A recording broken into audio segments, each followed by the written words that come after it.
सूचिगुमो clan कभी सारे Nations में सबसे ताकतवर हुआ करता था। हमारे पावरफुल फॉरबिडन जुत्सु के साथ कहते हैं हम ग्रेट निंजा वॉर के बैलेंस तक को हिला सकते थे। लेकिन क्योंकि हमारे पास वो जुत्सु था, दूसरे क्लैन्स अक्सर हम पर हमला करते रहते थे और हम एक के बाद एक जाने गंवाते रहे। जब ग्रेट वॉर खत्म हुआ, बस कुछ ही लोग बचे थे जो फॉरबिडन क्लैन दो हिस्सों में बट गया, जिसमें से एक ग्रुप सूचिगुमो विलेज में सेटल हुआ और दूसरा माउंट कात्सुरागी पर।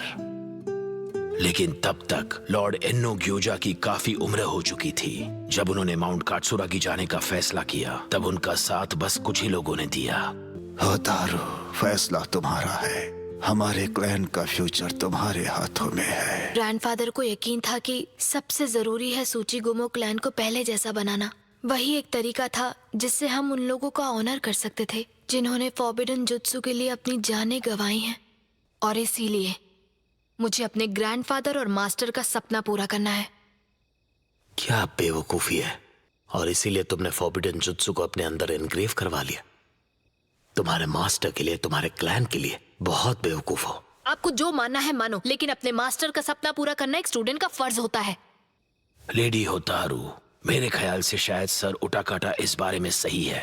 मुझे यकीन हो गया है कि सूचिगुमो क्लैन में अब फॉरबिडन जुत्सु की सुरक्षा करने की ताकत नहीं रही। अगर इसका इस्तेमाल गलत कामों के लिए हुआ तो लॉर्ड एन्नो ग्योजा का नाम मिट्टी में मिल जाएगा। अगर हमें इसे रोकना है तो हमारे पास मौका रहते फॉरबिडन जुत्सु को मिटाने के अलावा और कोई चारा नहीं बचता। ये एक स्क्रोल है, काफी वक्त पहले लॉर्ड एन्नो ग्योजा ने यह संभालने के लिए दिया था।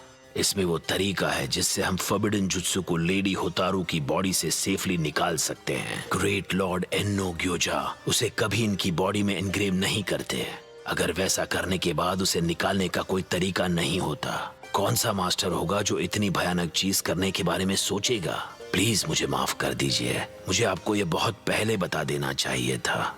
पर एक बार फॉरबिडन जुत्सु लेडी होतारू से निकल जाएगा, उसमें कोई भी पावर नहीं रहने वाली। बस बहुत हुआ।